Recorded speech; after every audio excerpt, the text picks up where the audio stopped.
It's a lovely sunny morning here in Norfolk. We're off to the dog groomers. We're going to take Mickey. This is Mickey down here. Once we drop Mickey off, he's going to be in the dog groomers for a couple of hours, so I'm going to head off up to the coast to see if I can find a really nice composition.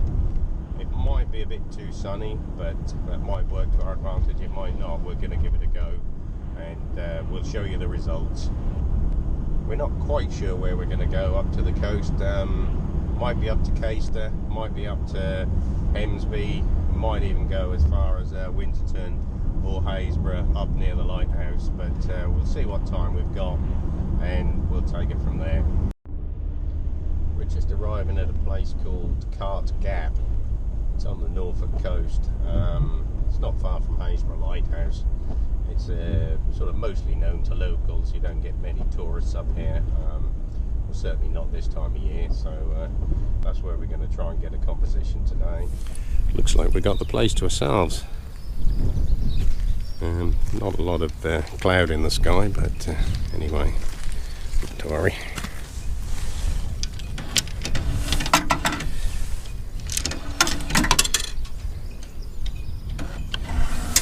Couple of hours, that should do us. That gives us till 9:30.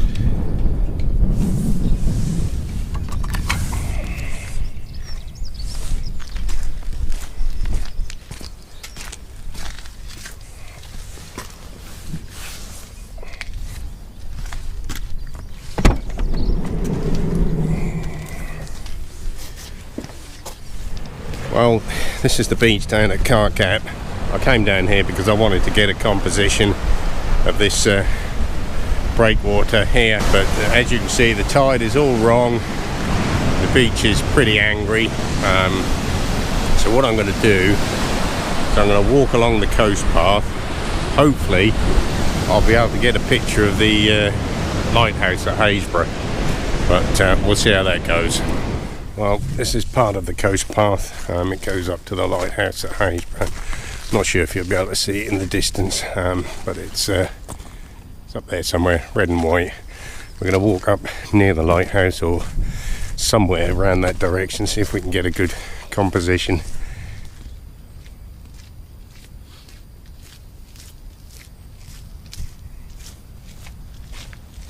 Cliffs. On the edge of the cliffs at Happisburgh, we're trying to get a shot of the lighthouse. The weather is coming and going. What we have got, I'm currently set up slightly off centre there. Currently F11, got a shutter speed now of 13 seconds.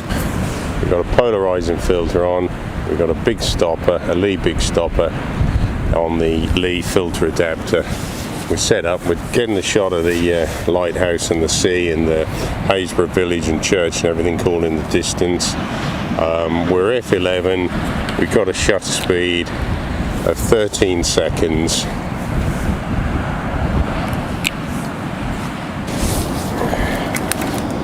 This is the setup.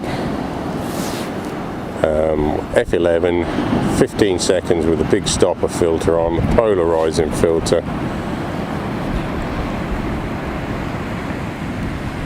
Okay, I'm going to walk along the cliff edge, get a bit closer to the lighthouse, and then hopefully I'll get a better shot, but it's really clouded over now. There was some nice cloud a bit earlier when I came down.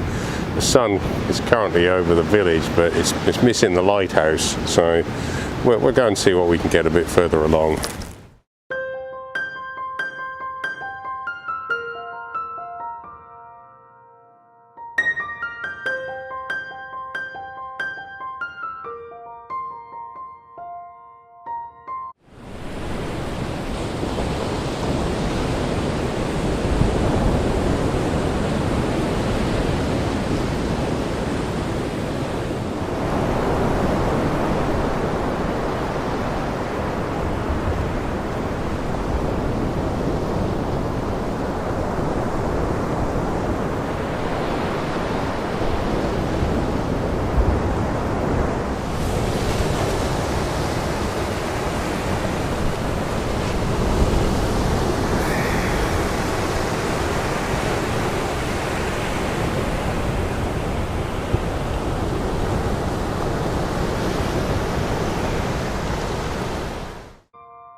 Well, we got a few pictures. We'll see what they come out like, and I'll show them to you. That's we are now leaving Happisburgh behind, heading back to the van. Gonna go and pick Mickey up from the dog groomers now. Well, we've finished the shoot down on the beach. A bit blustery up on the cliff. I think we got a couple of good images. We're now on the way back to pick Mickey up from the dog groomers. Once we get back, we'll put the pictures into Lightroom and, or should I say Luminar. I don't use Lightroom now. Adobe seemed to have messed that one up by requiring a subscription service, which I don't really want to pay for. It's okay if you're only going to have it for a year, but if you have it for 10 years, say, you subscribe to Lightroom, providing the charges don't go up at the current rate, and you subscribe for 10 years, you're going to be paying £1,000 for their software, which I suppose if you spread it over 10 years it's not bad, but if you just buy it as a one-off, I know cameras and lenses and things change, but if you buy it as a one-off, it used to be about 120 quid, something like that, £100. So I just think it's a bit of a rip-off, and there's so many good alternatives now, and the room is not really suitable for me because we live in the country. The internet connection is absolutely rubbish, so if you've got to upload 50 megabit files every time you want to do something, you're going to soon use up a small amount of bandwidth that you have available, and it's going to take all day to edit a couple of images, which is absolutely no use to me at all. It works for people in the city, I suppose, with high-speed connections, and that's probably what they're aiming for, but they're going to lose out of a lot of people who don't want that subscription service. Right, I've picked Mickey up from the dog groomers, as you can see, down here, nice and clean, nice and cut. We're on our way home, back from the beach. We spent a couple of hours at the beach, and can you believe it? The clouds have gone all fluffy, and the sky... That's all, folks. I hope you enjoyed the video. If you did, hit the like button. I would also appreciate it if you would click the subscribe button, because that will enable me to grow the channel so that I can keep making these videos. Please leave a comment or a question. I do read all of the comments and reply to as many as I can. Thanks for watching.